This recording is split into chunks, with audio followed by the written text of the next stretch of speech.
사람의 다짐, 사람의 약속, 이것이 얼마나 정말 지키기 어려운가, 그게 얼마나 참 사람의 그 나약한 모습을 보이는 한 요소인가를 우리에게 들려주는 말씀이 하나가 있고요.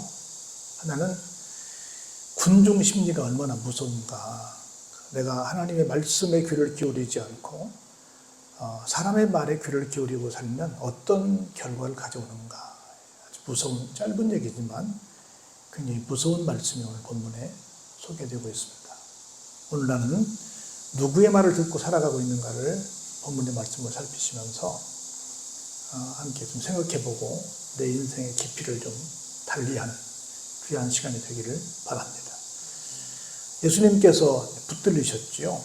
그리고 끌려가셨습니다. 사람들이 어떻게 되나 하고는 정말 세간의 큰 관심사가 되어서 사람들이 많이 몰려갔는데 그 많은 사람들 틈바구니 속에 누구도 있습니까? 베드로도 있습니다. 그래서 대제사장의 집에 아랫뜰에 살짝 들어가서 전혀 자기는 상관이 없는 사람처럼 숨어서 어떻게 되나 하고 지금 상황을 지켜보고 있습니다. 그런데 누가 와서 유심히 베드로를 봅니다. 가만히 보니까 대제사장의 여종이었는데 이 사람이 상당히 눈썰미가 있었던 것 같아요. 이렇게 불쬐는 사람들을 보면서 그 가운데 베드로를 발견합니다.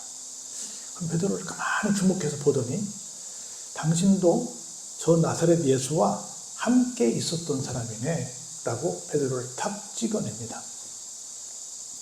사실 여러분 물론 상당수는 갈릴리에서 계셨지만 베드로도 마찬가지였지만 그래도 예루살렘도 왔다 갔다 하셨잖아요. 함께 3년 동안 함께 다녔으니까 여러 번 노출된 게 사실이지요.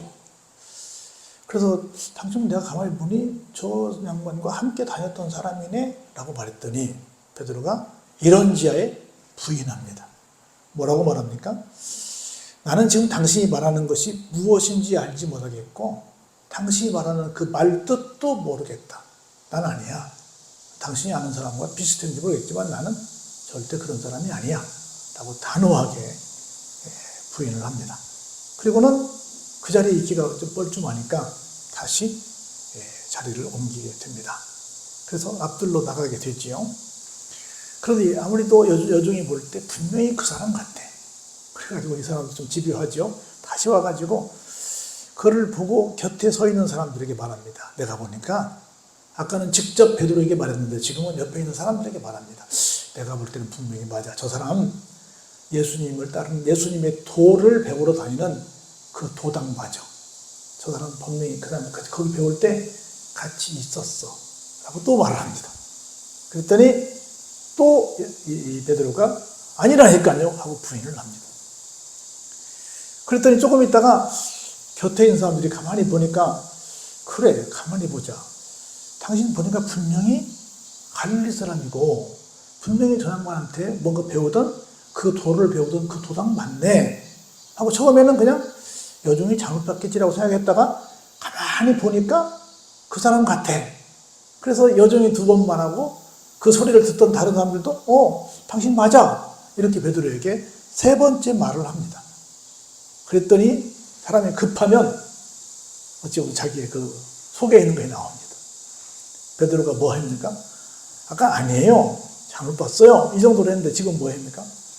갑자기 내가 저 예수님과 함께 뭔가 연관이 있다는 것을 들키면 큰일 날 줄 알고 지금으로 말하면 완벽한 손절을 합니다. 뭐 해요? 손절을 저주합니다. 막 저주하면서 맹세하면서 나는 절대로 이 사람 맞이 못한단 말이야 하고 막 호들갑을 떱니다. 사람이 당황하면 극단적인 말을 하게 됩니다. 아니 그래도 선생님이셨는데 직전에 내가 죽으면 죽으리라고 절대 내가 떠나지 않겠다고 했는데 그렇게까지 말해놓고 그 선생님과 연관됐다고 하면 뭔가 혼란했을 것 같으니까 저주까지 합니다. 부인을 넘어서 저주까지 합니다. 그랬더니 기다렸다는 듯이 어떤 일이 생겼어요? 닭이 두 번째 웁니다. 꼬끼요 하고 울어요. 꼬끼요 소리를 들을 때 베드로에게 갑자기 생각났습니다.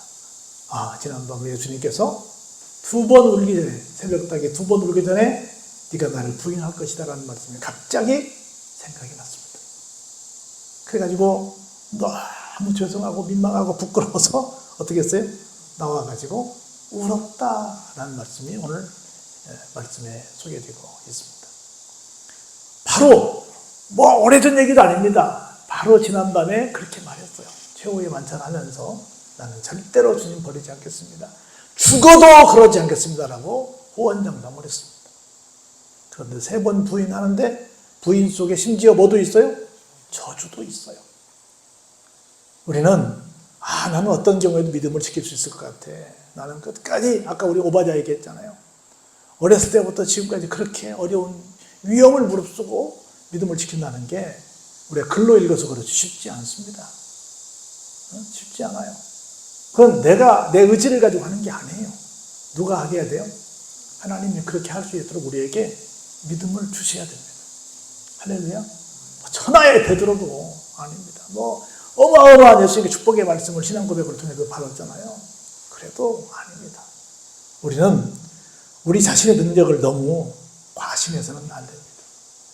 하나님께서 주신 힘만 가지고 하나님 주신 그 믿음만 가지고 사는 거지 내가 뭘 할 수 있다. 그런 자만, 교만을, 방심을 내려놓으시기를 바랍니다.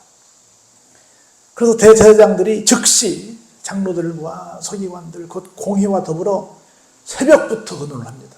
얼마나 급했으면 새벽부터 모여서 예수님을 어떻게 처리할까 의논하고 난 다음에 예수님을 결박하여 끌고 자기들은 사람의 생사의탈권을 가지고 있지 않으니까 이 당시에 로마가 지배하고 있었기 때문에 이 당시에 실제 법적인 정치적인 지도자인 빌라도에게 끌고 갑니다. 빌라도에게 넘겨줬어요. 그랬더니 빌라도가 신문을 하지요. 당신이 유대인의 왕입니까? 라고 묻습니다. 예수님께서 말씀하십니다. 네 말이 옳도다. 무슨 말씀이에요? 그래, 그 말이 맞다. 그 말입니다. 그런데 우리가 아는 만큼 들리고 아는 만큼 보인다고 이 사람들은 유대인의 왕 그러면 뭐를 생각했겠어요? 이스라엘 사람들은 로마를 물리치고 새로운 정부를 만들 사람. 로마 입장에서는 뭐예요? 실제 황제가 지금 가이사인데 가이사를 물리치고 실제 새로운 어떤 독립을 꿈꾸는 사람. 로마 입장에서 볼 때는 역적이라고 볼 수 있지요. 그렇게 세상적인 정치 지도자로, 정치 왕으로 예수님을 생각을 했지요.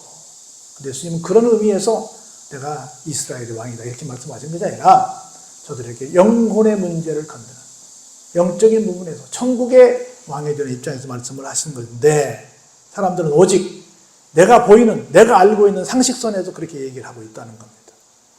뿐만 아니라 대제사장들이 와서 여러 가지로 예수님에 대해서 고발을 막 합니다.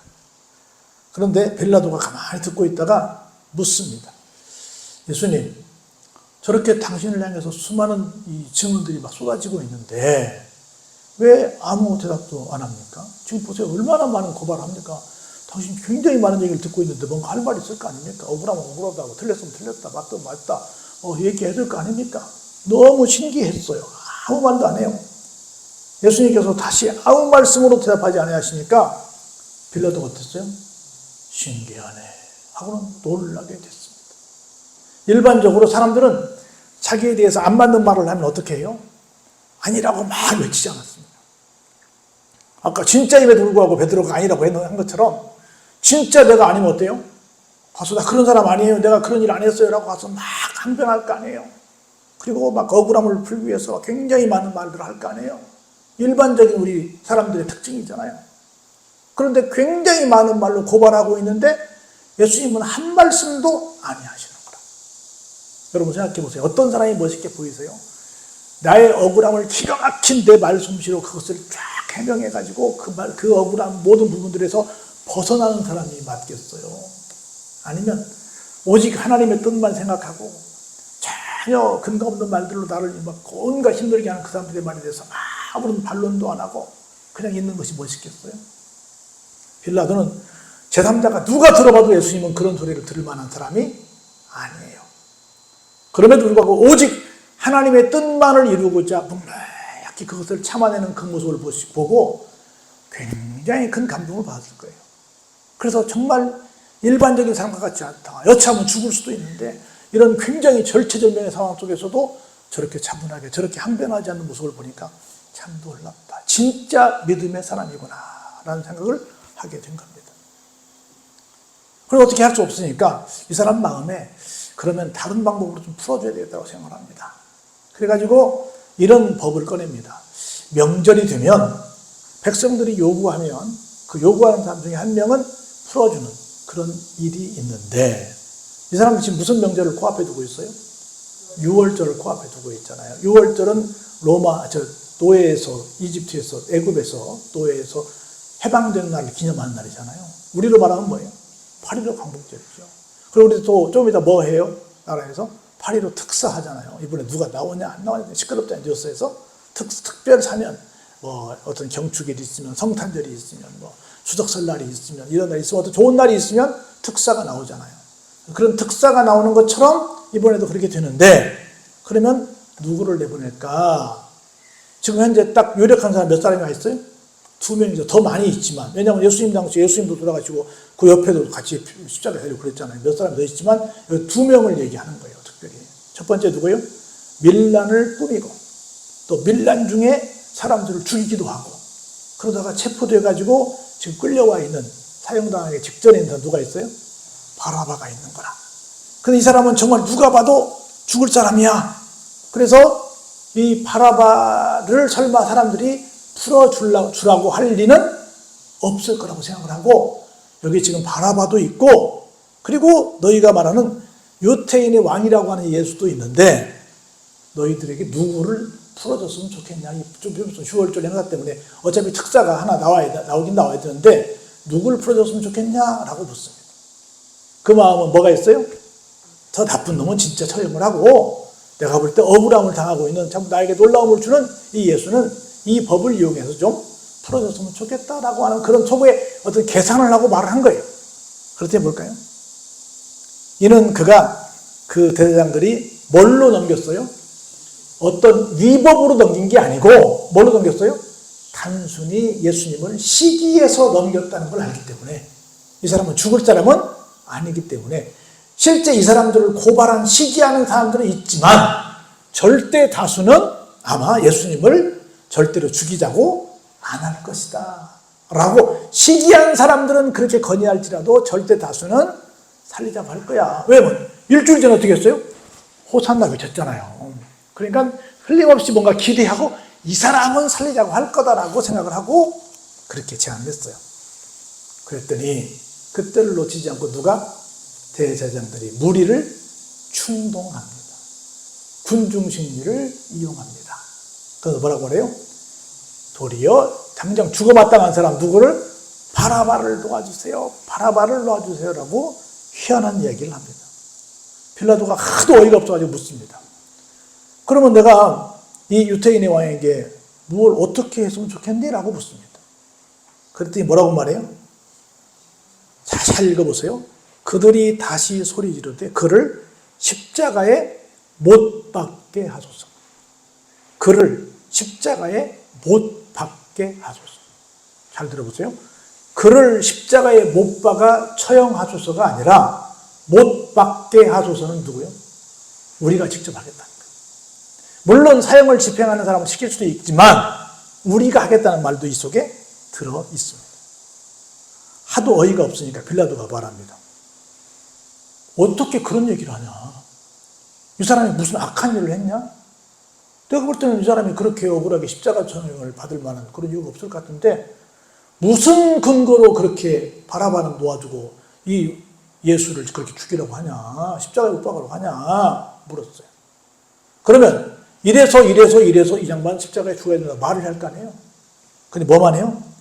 소리만 지르면서 십자가에 못 박게 하소서, 십자가에 못 박게 하소서 외칩니다. 얼마나 어리석어요. 그러니까 비논리는 우격다지만 나오는 거예요. 말을 해서 정상적으로 어떤 상황을 말을 해서 그렇게 할 거 아니에요.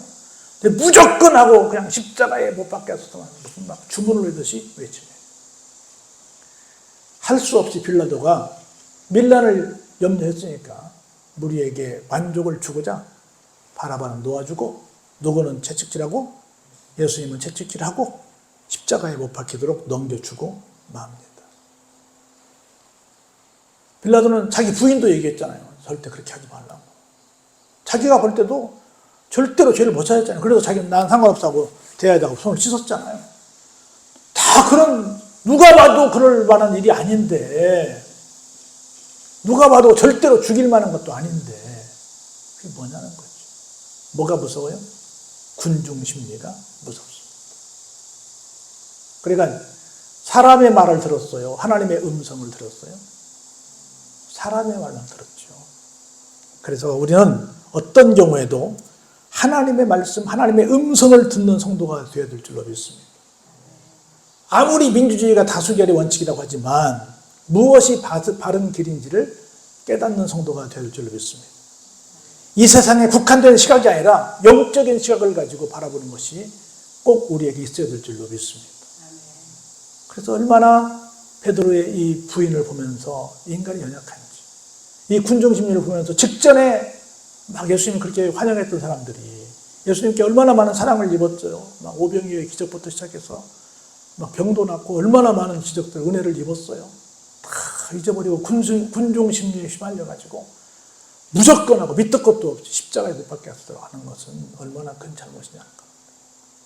우리가 어떤 마음을 가지고 신앙생활을 할 것인지, 우리가 무엇을 알고 신앙생활을 할 것인지 다시 한번 생각하고 바르게 걸어가는 우리의 믿음의 삶이 되시길 주의 이름으로 축원합니다.